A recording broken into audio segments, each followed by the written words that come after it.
Namaste and welcome to this exciting new episode of Sattology Debunking Mythology. Sat means truth, Logos means the study or science, Sattology means the science of truth or study of truth. Opposite of that is mythology. Myth means a fake, lie, or imagination. And mythology means a study of fake or science of fake, lie, imagination. It's ironic that the Western academics don't call their history as mythology, but they call every other history in the world as ism or mythology. You know why? I don't know. You have to ask them. Ask a professor. There's so many of them joined today. Ask them why. So, like the entire South American native culture is called mythology. Entire Hindu scriptures are called mythology, Hindu mythology. And sometimes Indians also call according to my mythology. When they refer to Ramayana, they say according to my mythology. They don't understand that mythology means they're already telling that the history is not real. So today we have a very, very special guest. She educates people on the basis of through her articles and expresses herself in various shows. So without delay, let us welcome Sri Maria Wirth. Thank you, Aditya. Thank you. So actually, you were, yeah. Yeah, go ahead. What you're saying? No, you were saying correctly. She expresses herself in articles, but not so well in talking. So I want to say this. Yeah, it's always pen is mightier than words many times. So pen is a comfortable medium, even for me also. When I write, I express myself much more clearly. So today, so you wrote a great book, I think 2 years back or something. Thankyou India, and uh, and you spoke about your journey, about spirituality, about adhyatma in India, and so so so tell me, like, what impressed you? You have been living in India for almost more than 30 years now, and most of the Indians want to live in the West, you know. So what was the rationale behind moving to India? I will call it the first reverse brain drain from Europe to India after a long cycle. What motivated that? Well, Aditya, I want to thank you that you invited me. So I am never really happy when I am invited to speak, but it made me read my book again for the first time after I was proofreading it.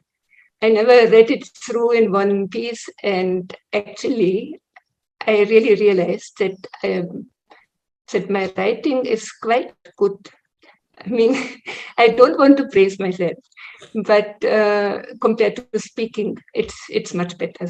So this is my book, and if I can't bring it across so well, but I feel really it turned out very well. It can be helpful. And I don't say this because I want you to buy it because so that I get some money. Definitely not. Whatever I got for the book, I have given more, all of it in charity, and even more of it. So I just feel it can be helpful, especially for people who are not very much connected to their tradition. Because I was like in Germany, I had a lot of questions when I was young.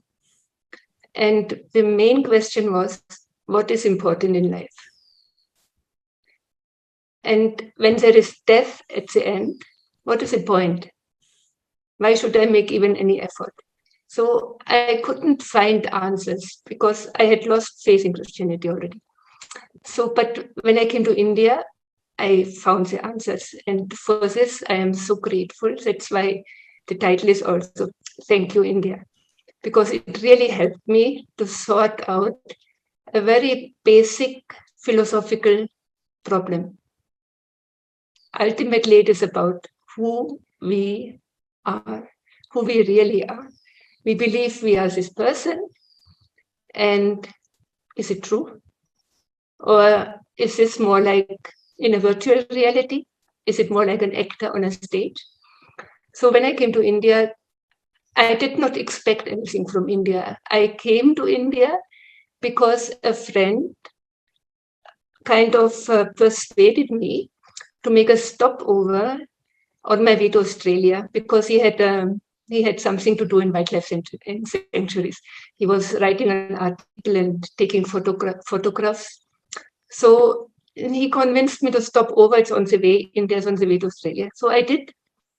And but before he went, I went a week earlier to see Osho. So for 1 week, was in Osho's ashram, and I didn't particularly like it. It was too Western, sort of. But there I met somebody who knew somebody in Pune who was authorized to give initiation to Kriya Yoga. So this was it's the very first week already, my start in India. So then I went to Mumbai, met my friend, we went to wildlife sanctuaries. And then we went also to Kanyakumari, and I bought a book by Swami Vivekananda. So this, again, these books were sorting out the philosophy for me in a very big way. It was basically said, we are all one, which somehow immediately made sense. I don't know why, it just made sense. And this essence in all of us, this oneness, it is pure awareness. Pure means no thoughts and no emotions. Now, this may sound a little odd, but if you try to search for that, it is very satisfying. And this book is over 38 years, and it was basically searching for that. And it is, in my life in India was divided in 3 stages, basically. The first 7 years were very eventful, and because I was always on the move. I did not have a place to stay. I stayed in ashrams, I stayed in small hotels, I went to pilgrimage places. I ate never at home because I didn't have a home. But I never knew also how long I would still want to stay in India, because I was actually wanting to go to Australia. But somehow I felt I was not finished with India, if I can say it like this. And so soon after this German friend went back to Germany, I went alone to Hardwar because I wanted to go up to Himalaya. And there, the whole thing started, that my life really changed very much. And it became also an inner journey, and it kept me in India. Ananda Mema, she was coming from Advaita Vedanta. She had only 2 years schooling, primary school in what is now Bangladesh. But professors came to her to get doubts clarified. She was experiencing this truth of Indian philosophy. And Devaraha Baba, a very, very old man, people were saying 300 years. And they helped me to find an approach how I could go about discovering this essence of myself. And even though Ma was coming from Advaita very much, she stressed a lot bhakti and also japa. And for me, it was, right from the beginning, I loved this mantra, Om Namah Shivaya. And I was very serious, and I was repeating it. And so then somehow I was always kind of led to gurus. For 7 years. I met so many, like Swami Chinmayan, and I went to Yamunotri, to Gangotri, to Kedarnath, to Badrinath. And then also I had a very unlikely, which I can call almost guru. I met in, I have a chapter in my book also. It's titled Abdullah. So he was from Jordan. I met him in the ashram of Aurobindo ashram in Nainital. And he had reached just a few hours before me there. And I liked him from the start. Actually, I liked him very much. He was not attached, sort of. But he was amazing in a way that I really felt I could learn so much from him, because he lifts this kind of brotherhood of all in a very genuine way. He was from Jordan, the eldest of 10 brothers and sisters, and read a book by Aurobindo, and then considered him his guru, came to Pondicherry, but then was very depressed, he told me once, and even considered suicide. And then he said something shifted, and I just felt so wonderful. And it didn't matter whether I am healthy or healthy or sick or anything. And it was really, he kind of always put me back, try to feel this presence in your heart. And he died. It was a big shock for me. He drowned in Pondicherry. They had taken swimming lessons, and that day the swimming teacher was not there. And I describe it also in my book. And there were so many beautiful incidences where I felt,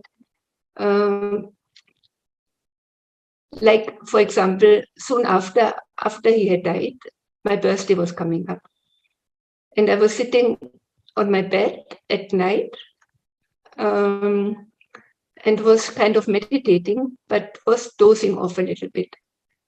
And then suddenly I hear, "Happy birthday, Maria, happy birthday, Maria." And I wake up again and sort of, this is Abdullah. But why does he wish me happy birthday? And then I remember, oh, tomorrow is my birthday. Maybe it's already midnight. And I switch on the light, and it was exactly midnight. So there were many more such incidences. But these 7 years, I met Divaraha Baba, I met Anandamaya Ma, I went to Ramana Maharishi Ashram, I met Ram Surat Kumar, and Chinmayananda, Master Ram Baba. So it was a very eventful time. And then I landed up in Puttapati, and I stayed for 12 years with 2 gurus successively, first with Sai Baba for 7 years, and then another 5 years with a very unknown guru in Kurg, in Kodagu, who was a coffee planter. And I lost, and Sai Baba's, I have 5 chapters on Sai Baba. I did not want a guru, actually. That's why for the first 7 years, I got so much help from so many gurus, but I did not consider anyone my guru. And in Puttapati, I kind of convinced myself into it, because I felt Sai Baba could not tell a lie. And if he doesn't tell a lie, then he must be what he says. So I convinced myself in, and he does a lot of good. And it was a very amazing place, because people were from everywhere, from Greenland, Fiji, Finland, Europe, South America, even from Iran. Big groups came actually from Iran. Sai Baba gave a lot of attention to them. And so it was a very good time in a way, but very intense also, because I was never happy there. But I felt, if he is the great guru, if he's an avatar, and if he can help me, then I have to stay there, because I can do my writing. I had started writing articles by then, very, very early actually. I can do my writing also from there. So this was 7 years. There were many, I mean, there were many miracles which pulled me in. For example, I tell one small miracle which was touching because it was not from a book, but the person personally told me. And it was one Mr. McDowell from America, Kentucky. And he said that his whole family, wife and son, were devotees of Sai Baba. And they were very serious. And at home in Kentucky, they would meditate every afternoon. And they would lock their dog up during this time. So one day, another colleague came to their farm. And when the time for meditation came, they locked the other dog also up. And when they came out after meditation to the veranda, this new dog, he was waiting there for them, wagging his tail. So he said, how is this possible? How could he escape from the garage? And then he said more to himself and to his wife was there. He said, this dog, it must be Satya Sai Baba. Because there are many stories, even said, anyway, I won't go into this now. And then when his wife went next time to Puttaparthi, he didn't come at the time. Sai Baba called her for an interview, and he's usually in these interviews, he's very friendly to, he called some 10 people and says something nice. He asked her about her husband. And then he went to three Indian women, and said in his Telugu, said something, and they were kind of laughing and a little strange. So she was sure that he was talking about her. So she went after her to them and said, what did Sai Baba say about me? It was obviously about me.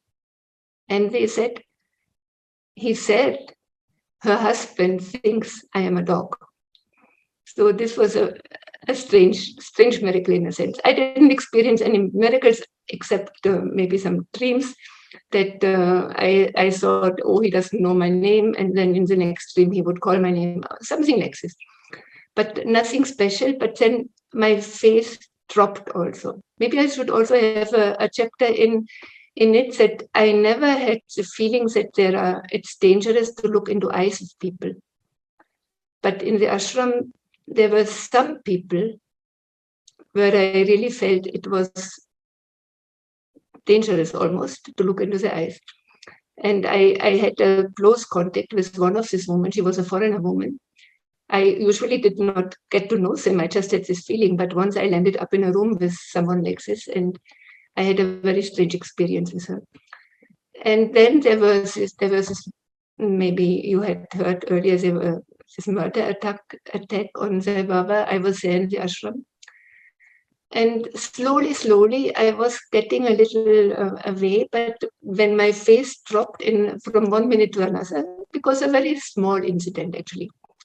And the strange thing is, I didn't feel betrayed or anything. I feel Sai Baba does a lot of good, did a lot of good. And, but I felt somehow relieved.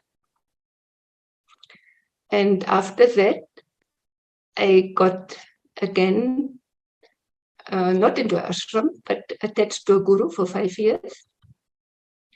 So, Aditya, do you want to ask any question in between? Should I just stop, talk like this? So, you gave a good introduction, and people can read the book Thankyou India, and then you can find out more details about her journey. My second question is, which you have been working very hard through your articles, is waking up sleeping Indians. And you're trying to wake them up. You're trying to shake them up also sometimes with your articles. And oftentimes you express surprise that with such a great culture, such a great philosophy, such a great history, and Indians, they talk as if they are foreign to their own history. They refer to their own history in a third party, like as if, and they always listen to their history from the Western lens. And you have been born in the Western country, and you're looking at Indian history from an Indian perspective, very Indian perspective. So Why do you think that shift has happened according to you? You've written it many times in your articles because you have expressed that Sanatana Dharma is so great, and why did you leave Christianity? There are many reasons. You already mentioned you lost faith in Christianity. So, what do you want to tell to those Indians who are still using, looking at Indian their own history from a Western viewpoint? Actually, this is the last part in my book I write about this, because the first part I was traveling, I didn't know anything about India. Second part I was in with gurus, and also I didn't know much about India. And then I moved into a normal environment in Dehradun, and there I met what is called secular people, and this was a great shock for me actually, because they were putting down Hindu Dharma so much. And then I stood up for it, because it was so important for me, because I knew it is so precious.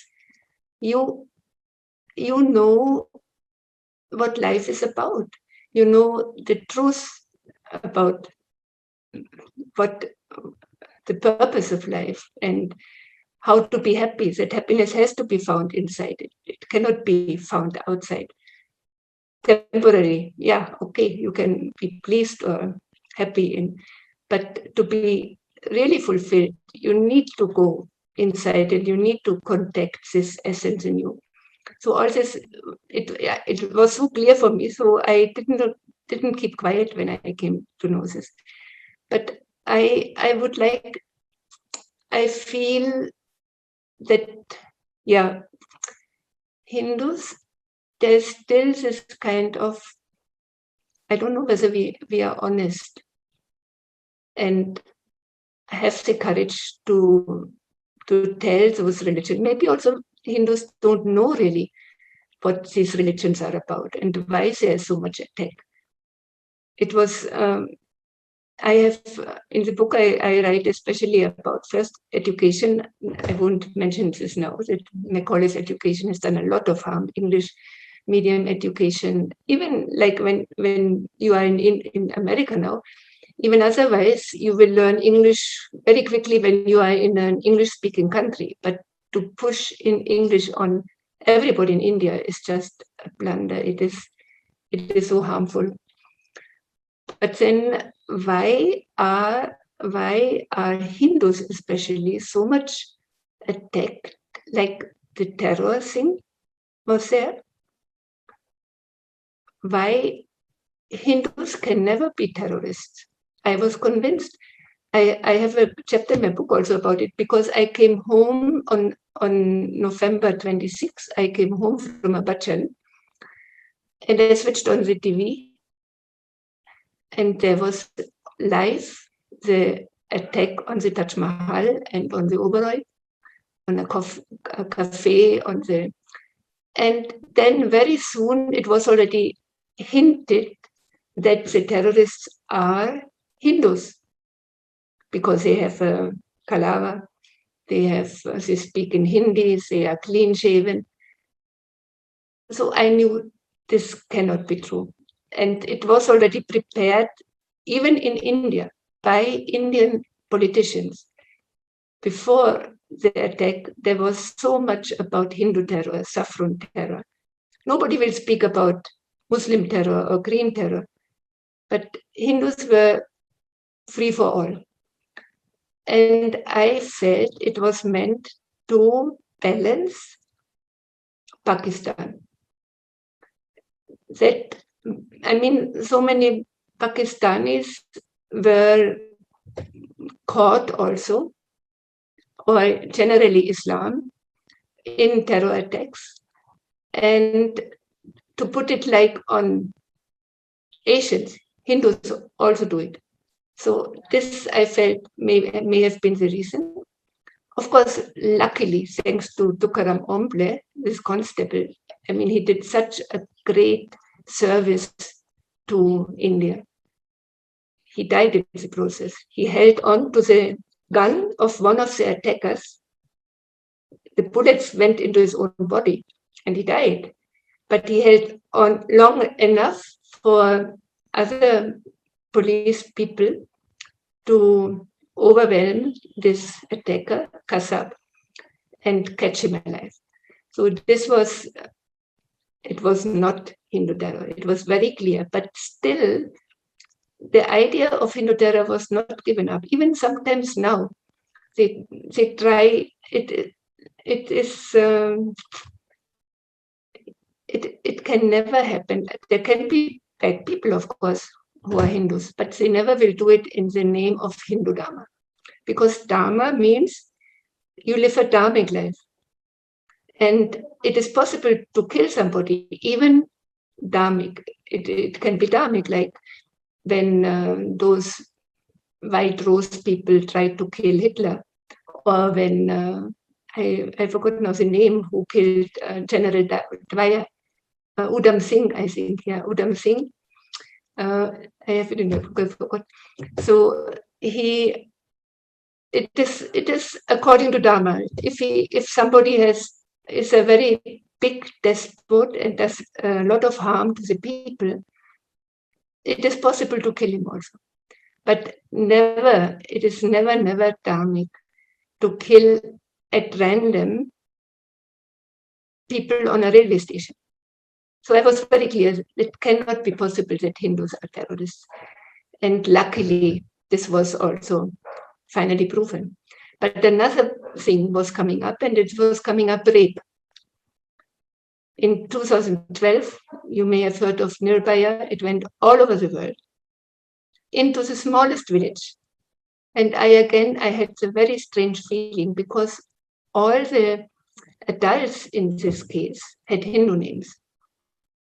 The minor, who was 6 months short of 18, he was a Muslim, but his name would not come.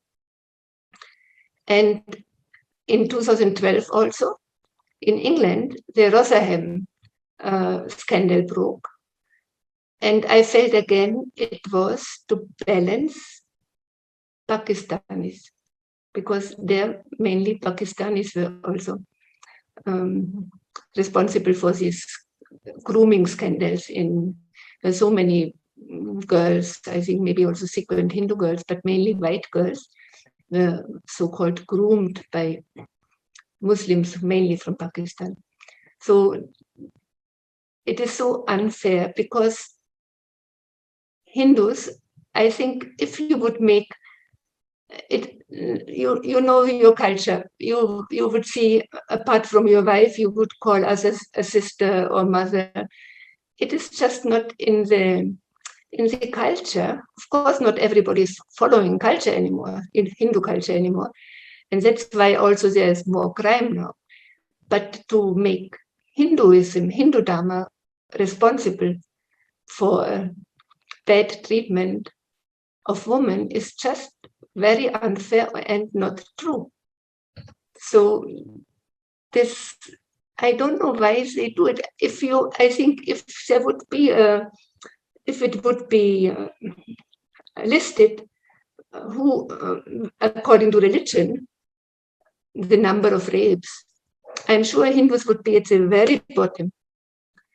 And probably Muslims would be on top, but not because Muslims are bad people as such, but because their mindset is influenced by this belief that kafirs are not really, kafirs Humans. can be treated badly.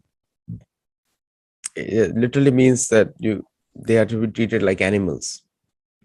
And Yeah.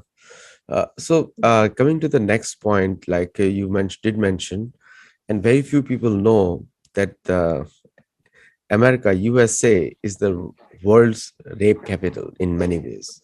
It's 28 per 100,000. That is the official record. Unofficial record in the US, nobody knows. And then Australia, 21 per 100,000. And then Iran and Saudi Arabia. India comes way below 2.8. Any type of violence against women is definitely not part of the Sanatana Dharma culture in any way. My next question to you is, when you see Indians talking in English, now I am talking to you in English because we are addressing a different audience right now, but also the educated Indians will also listen to you this video. Now, I mean, English educated Indians. There are educated Indians in Hindi also, but in English educated. So why the the according to you, how surprising is Indian culture where English is considered, like if you speak English is considered you're educated. Even a villager has in India has started saying mom and dad, small villagers, and they started and people are very proud of it. So what is the biggest surprise for you? Because all the developed countries in the world, Japan, Germany, France, I don't call Spain as developed because Spain is always medieval, has always been medieval. They all value their own languages. They have their entire education system in their own language. Even China also has the same in their own in same language. And I go back to Mahabharat times. There, Sanskrit was the official language, but there were more dialects. Even in Valmiki Ramayana, also it is mentioned Love and Kush spoke in the official language of Sanskrit, and then there were local dialects. Avadhi was still there. All the other languages were still there. Dialects are always there. So only in the case of India, it has been told that English united India. But if you look at the real facts, Sanskrit is a major component of Telugu, Marathi, Hindi. Hindi is 45% only, but Telugu and Marathi has almost 70-80%. Kannada and Odia and all other languages, including the script Devanagari, is common across all Indian languages. Devanagari is used in all the Indian languages. So, naturally speaking, Sanskrit is the official uniting factor in India. So, they think in Sanskrit or think in the local language and speak English. Do you think it is creating confusion? No, it is such a blunder. I feel that English is given such a big importance in India. It really should stop, no? Because I can't understand if my parents would have sent me to a school where suddenly the books are in a different in a strange language, and I learn the alphabet and I can read it maybe, but I don't know what it means. And this is exactly the situation for most of Indian students, even though they are so intelligent. Sankran Sanu made a test once, a non-verbal intelligence test, sorry. And he had children, village children from Haryana, Delhi, normal Delhi, and from America. And the 10 best in America, what they did, the 10 best in the Haryana village, 30 were as good. 30 compared to 10%. And when they go to English mediums, then they will lose it. It is very sad. So I don't understand. You may have heard of the PISA study. PISA means Program for International Student Assessment, PISA. And it used to be every year. And India took part in 2009. And ever since, it didn't take part anymore. And what happened? There were 74 countries took part. And the first were Singapore, Korea, very early. And the last was Kyrgyzstan. And India had Tamil Nadu and Himachal Pradesh. Himachal Pradesh was 73 and Tamil Nadu was 72. It is incredible, incredible. And it was said afterwards, it is because of language problem. But instead of doing something about it, nothing happened.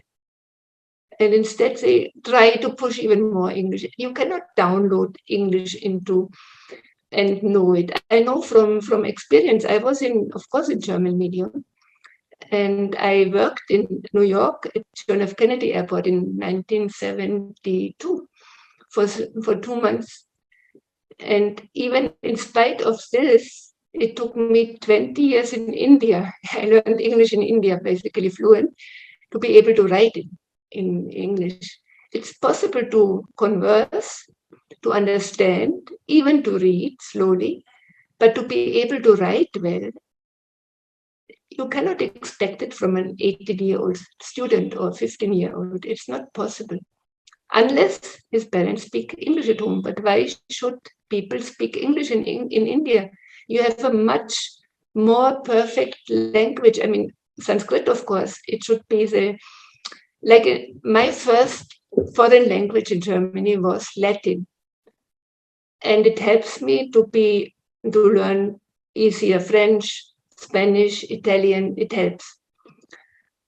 In India, if students would learn when they were small Sanskrit, and then when they are maybe in the eighth class, seventh, eighth class, they add English. So, and you learn English from grammar, you learn vocabulary. You don't assume that the child knows it somehow miraculously. So this would, I think, would be much better system, and Indians would shine if you had the IITs in Tamil or in Hindi, and much later maybe in Sanskrit. You would be even more, even yeah, you would shine because Indians are very intelligent. I am convinced of this, and I feel it comes from your whole culture. So I really hope that Sanskrit will take over and the local languages first. I think that's what the new education policy is all about, promoting the local Indian languages and Sanskrit also. And there was a very famous letter by Prime Minister Modi to one of the MPs in Sanskrit language. He wrote in Sanskrit. And so there has been some movement in that regard. And since you practice spirituality, you know the Western world, they may call themselves secular, but it's a highly Bible driven culture in every thought process. You know that, right? Is that right? India has its own book, Bhagavad Gita, and we always see, we're astounded that every single major Western scholar has not commented on Bible, has commented on Bhagavad Gita, because that's where they gain their knowledge. Whether it's Mark Twain from US, the America's poet Mark Twain, they he said Varanasi is a home to him, and he's felt home in Varanasi. But if you look at the Indian media, Bollywood, they always show Switzerland. Now, India has more beautiful places than Switzerland, in Himachal, in Kashmir, in Ladakh, in Northeast India. There's more beautiful places. I have been to Switzerland many times. But the kind of Indianness that I feel in Dalhousie or any other area, Sikkim and other places, far better places. But Indians are being sold regularly, where their Bollywood heroes are dancing around trees in Switzerland, and it's a very funny thing to see. So it's like the colonization is still going on continuously, and so what is your viewpoint on Indian media outlets who sell these kind of dreams? If you look at any Indian Bollywood star or TV stars, they will put their pictures on Instagram on their holidays in Switzerland, in Europe. They don't go to South America, but generally Europe and USA. But they won't put any pictures of them holidaying in any of the Indian tourist resorts. Do you think the colonization is still going on, or colonization is still strong amongst Indians? It seems like I don't understand because first of all, you spend so much money when you go to Switzerland compared. And second, the people are not so nice. I was last October, I was in Tungnat and I met a couple. I think they were from Karnataka, from Bangalore.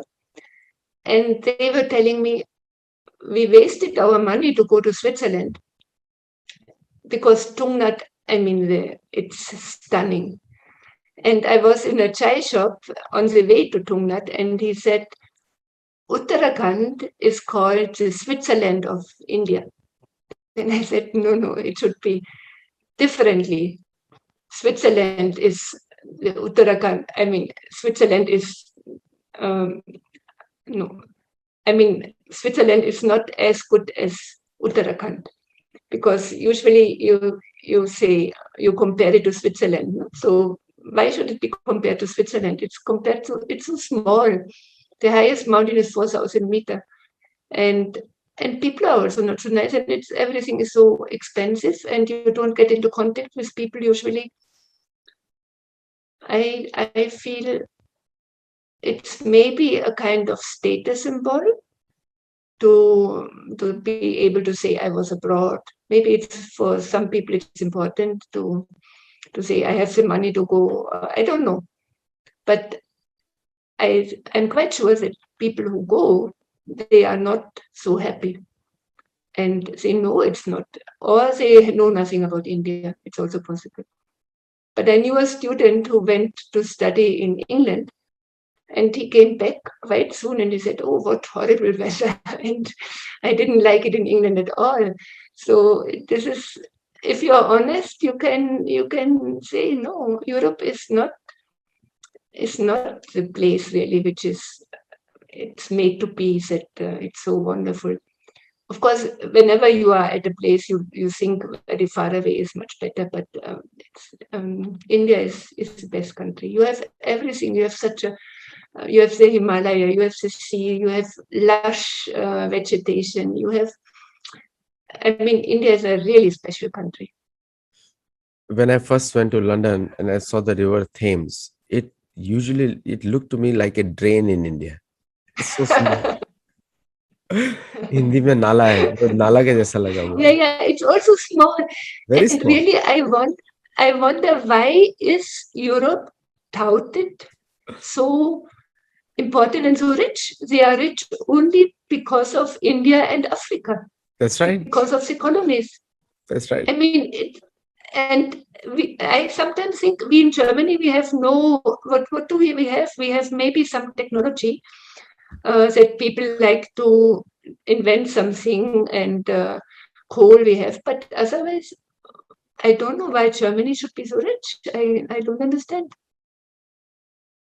No, So I think most of these countries, the way they calculate their economy, they want to show how beautiful they are in a modern way, like in highways and other things, just like America. America is a very one famous, very Indian guru. He was asked the condition of roads in India and condition of roads in America. He had a very beautiful reply. He said, in India, the roads may be broken, but they lead to holy dham. But in America, roads may be perfect, but they lead nowhere. Very beautiful oh answer. dear. Yeah. And another, and it's Prabhupada who said it. Prabhupada, when a British reporter asked him, "Why have you come to UK?"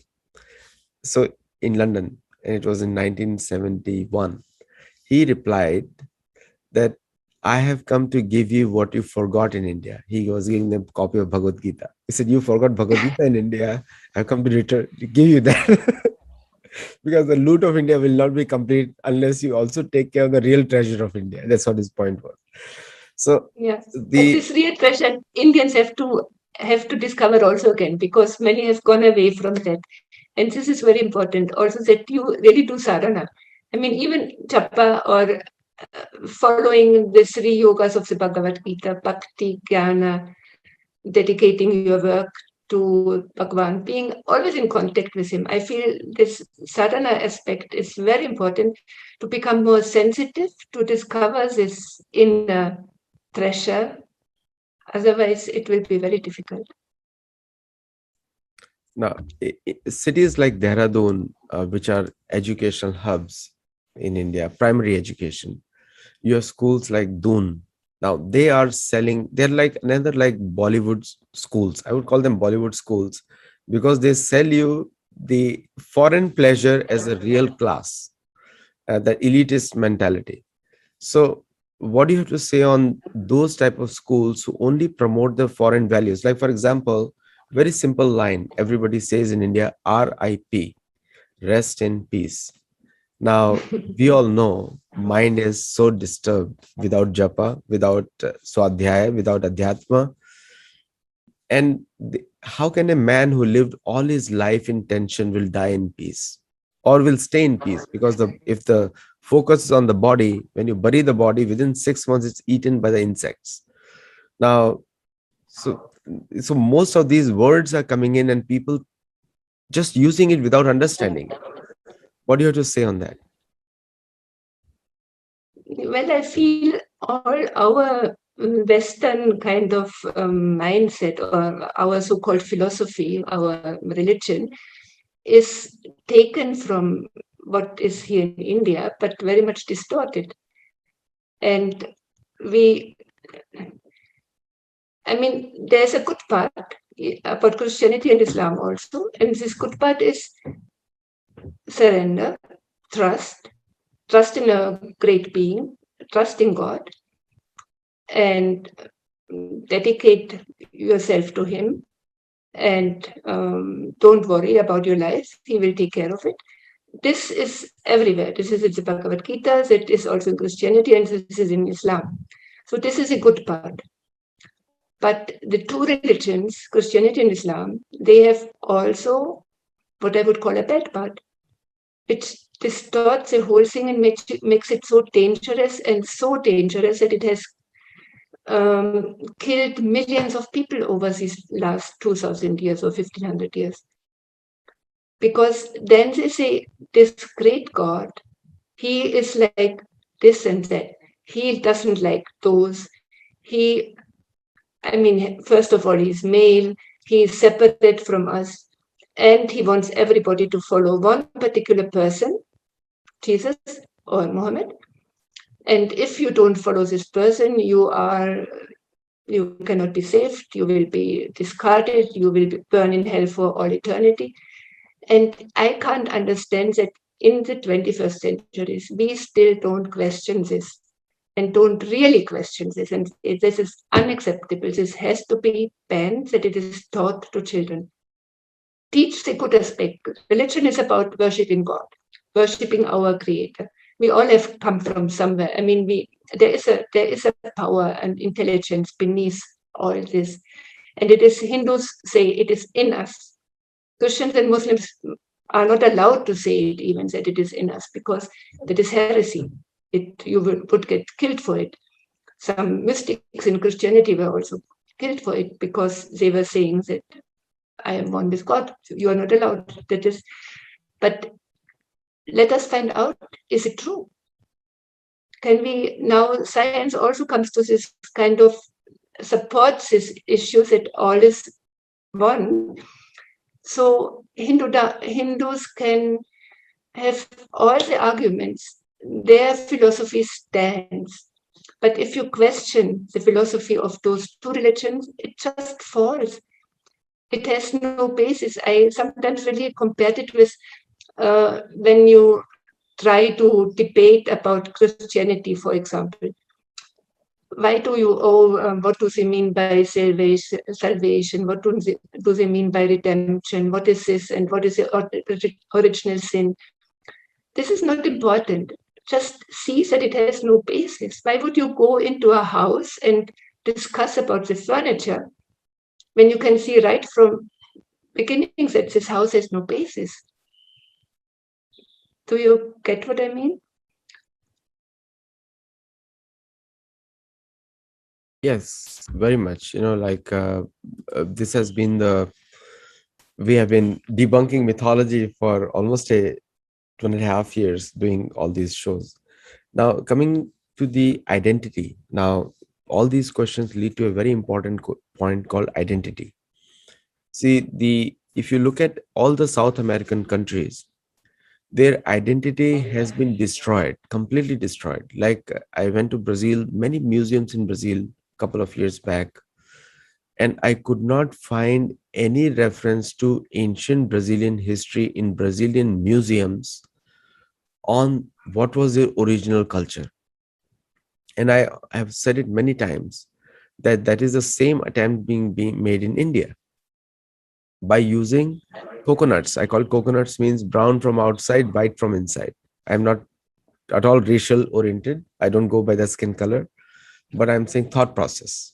The brown from outside and the Abrahamic inside.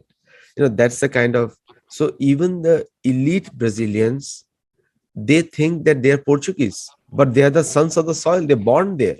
Their parents are both Brazilians, born there, but they think that they are Portuguese. Argentina, they think they are more Spanish than Argentinian. Chile, same problem. They think we are more Spanish than Chilean. Peru, so there is an elite. Even in Mexico, which is closest to us, in Mexico, the elite Mexicans, they think they are from Spain. For every single holiday, they want to go to Spain. But Mexico is a richer country than Spain today, and Mexico has more wealth. Wealth, obviously, I said, but Mexico has more culture than Spain. So the original cultures have been put in museum, and that is the attempt of the Western civilization to put Hinduism in the museum. Exactly. The one of the things is, go to, and if any Indian wants to check me out, check me, validate that what I'm telling you. Go to old fort in New Delhi. In that, there is a museum which shows murtis from India, and those murtis need to be worshipped in a temple, but they're kept in the museum. And that is going to happen to rest of the faith if Indians don't wake up. What is your view on that? So this is, I'm very pained and I'm very worried in this respect because the attempts to put Hindu Dharma also in the museum are very much on. And this must be prevented. And I feel also there are so many mysteries like South America. It is so recently. The Spanish and the Portuguese, they came only 1500, 500 years ago. So what was there before? And there are many mysteries, like even there are these underground tunnels in South America, which, and I feel also in India there are many mysteries which are closed to the public. Like even recently, I heard that under the Kailash Mandir, there are underground caves which are so small, leading far in, which are too small for a human being basically to carve them even. So where do they lead? Who made them? Who made Kailash Mandir also? And even like this Praveen Mohan, he makes very interesting videos, and he has also the Kansa palace in Mathura. It has it is closed for public. Nobody can know what is inside. So there, I mean, all these temples, who built them? It is, we keep saying, oh, they were built 1,000 years ago without any. It's no, there is such a deep culture, and of course, a lot was lost when Nalanda and the universities were burned. We don't know.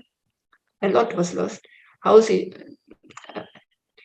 but yeah, I really hope that Hindus defend it, wake up, demand also that they know what is all there. Because I feel a lot is hidden still. Do you get what I mean? I can't see you. Yes, this is the, and my last question in today's series, today's discussion we are having. So one of the world has gained so much from the Indian scriptures, medicinal science, astronomy, mathematics, science, the science of the mind, science of psychology, and in every respect, the ancient India has contributed a lot to modern science. But we see now that because the pride and every single credit has been taken away from Indians, Indians are trying to match the Western world in technology using a Western mindset, and which will not create something new. Is it important now? Again, comes back to the identity. When Indians start using their own dharma based knowledge to create new technologies for the future, won't you think it will develop into a more humane world? Exactly. I am worried now that we are developing into a very inhuman world thanks to technology. Because I feel this control which is coming through technology, it's not dharmic. It's not Hindus would not. It's not a goal in Hindu Dharma that you keep people under control. On the contrary, the whole philosophy is based that it empowers people and it makes them free, and it makes them realize that ultimately they are divine and express their divinity.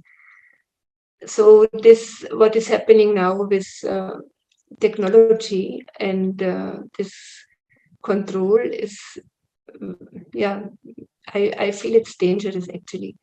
We are living in very dangerous time because the people behind this planning, like World Economic Forum and so on, they may not have the best intention for us normal people. So, because always religion was always controlling. Christianity and Islam were always controlling. Hindu Dharma was not. Hindu Dharma is in this way not a religion. And I feel it was always very convenient for the rulers to have a religion in their country which kept people quiet and waiting for heaven, basically, waiting to die and then be happy. And this is Hindu Dharma doesn't do this, and now we are in a way we are getting very much controlled. Yeah, it And is a. I tell a major difference when I meet somebody that most of the Abrahamic books, single book cultures, tell you what to do, but Bhagavad Gita lets you find out yourself, very open.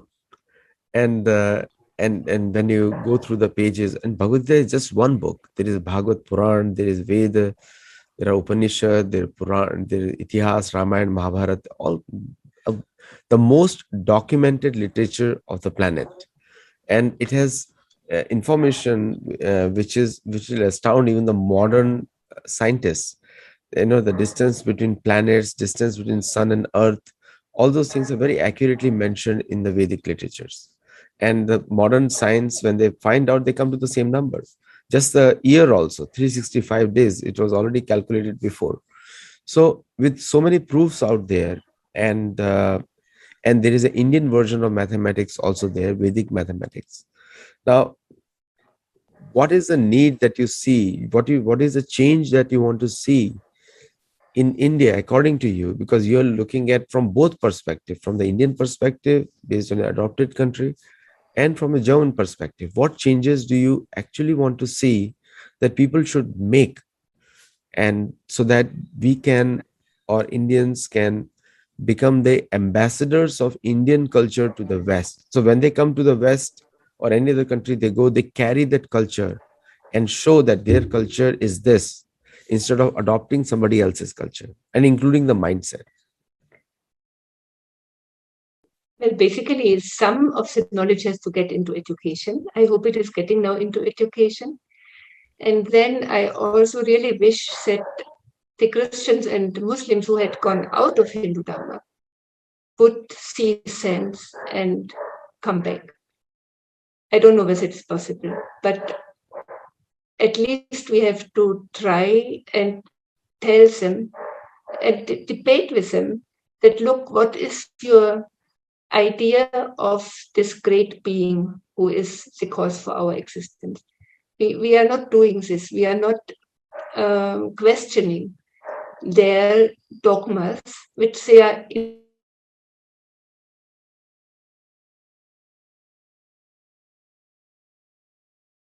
indoctrinated into as a child. For India to be strong, it has to sort out this internal um, this divisiveness, which is not coming from Hindus, but it's never mentioned. Hindus are always called devices, but it's very clear that Christianity says, if you don't believe this, you are out. Islam says, if you don't believe this, you are out. And Hindu Dharma said, look, Bhagwan is in everyone. So it's so obvious. And I feel, yeah, there are powers in the world who don't want Hindu Dharma to come up because it makes people free and it makes people strong and independent, and maybe also not so much dependent on consumerism, because you have your happiness from somewhere else, not from a new car and from new dress and whatever. So this is Hindus have to be aware that they are under attack and connect with their essence. Pray also that help is coming, that the good is willing, sort of.